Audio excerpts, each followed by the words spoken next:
Saudara-saudariku, salam sejahtera bagi kita semua. Selamat jumpa dalam Renungan Harian MSC Provinsi Indonesia.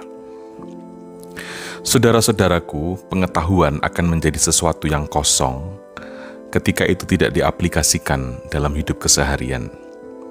Pengetahuan dan iman sebenarnya adalah karunia dari Allah sendiri untuk kita manusia, yang dimaksudkan agar manusia itu mampu menjalani hidup dalam standar kebenaran ilahi. Itulah sebabnya Yesus menyindir hidup keagamaan dari orang-orang Farisi dan ahli-ahli Taurat. Dan sindiran itu menyadarkan kita agar kita tidak berbangga dengan pengetahuan-pengetahuan iman, tetapi parah dalam aplikasi hidup keseharian. Banyak orang yang memiliki pengetahuan tentang Allah, pengetahuan tentang iman, kebenaran, nilai-nilai kehidupan, kebijaksanaan yang sedemikian mendalam, tetapi amat payah untuk membuat dirinya sendiri memiliki atau menghidupi nilai-nilai dan spiritualitas akan kasih Allah itu. Sama halnya dengan diri kita yang begitu gigih untuk mempersembahkan korban bagi Allah dalam ibadah-ibadah suci kita, tetapi begitu pelit untuk berbagi kerendahan hati dengan sesama kita. Sama halnya ketika kita begitu mudah memuja-muji Allah, tetapi begitu mudah juga mengumpat-umpat sesama.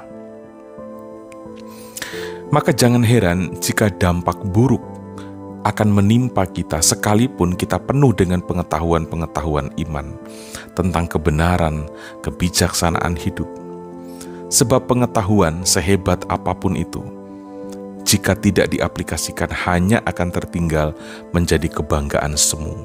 Itulah yang terjadi pada diri kaum Farisi dan ahli-ahli Taurat.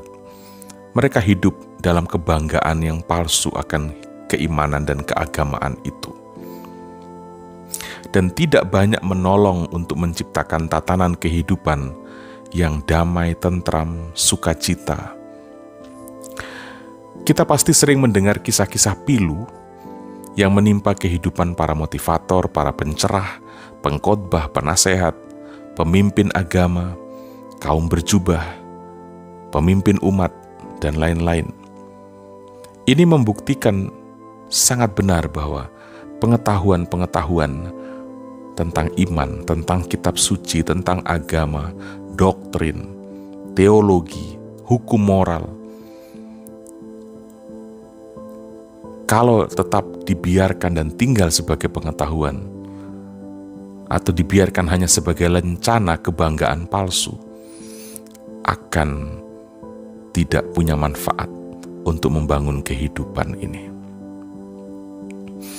Tapi memang yang unik adalah mengapa yang sering terjerumus dalam masalah justru adalah orang-orang yang kelihatannya penuh kekayaan akan pengetahuan-pengetahuan akan Allah itu. Mengapa orang yang begitu penuh dengan kebijaksanaan, penuh dengan kemampuan untuk mengerti, tapi malah mereka yang terdampak begitu banyak problematika dalam hidup. Ya. Inilah yang perlu untuk kita renungkan dan kita pertanyakan. Apa yang membuat kita tak mau hidup sesuai dengan apa yang kita ketahui itu? Ya. Sementara banyak orang yang kecil, sederhana, yang tidak berpendidikan mungkin, yang tidak terlalu paham tentang agama, tetapi hidupnya justru lebih mengalir, lebih indah, lebih tenang, lebih damai, lebih banyak teman, lebih mampu menjalin persahabatan dibanding dengan orang-orang yang berpengetahuan, yang cakap tentang ketuhanan, tentang keimanan. Ya. Mengapa kita menjadi orang-orang yang sulit untuk mau membawa kepada ranah hidup keseharian apa yang kita ketahui? Padahal kita sadar bahwa pengetahuan yang tidak diaplikasikan itu akan membawa kerugian pada diri kita sendiri. Bagi saya jawabannya adalah hidup sesuai dengan apa yang kita ketahui, hidup sesuai dengan nilai yang kita pahami, itu menuntut kerelaan untuk berkorban, untuk rendah hati, untuk rugi, untuk terluka. Dan itu tidak mudah. Sebab itu, artinya kita dituntut untuk menjadi seperti Yesus. Mengeraskan hati kerap menjadi lebih menarik dibanding berjuang untuk memiliki hidup yang menyerupai Kristus. Itulah yang membuat di bagian Injil lain dikatakan, Yesus mengucap syukur bahwa apa yang tersembunyi bagi orang bijak dan pandai, tetapi dinyatakan pada kaum yang kecil dan sederhana.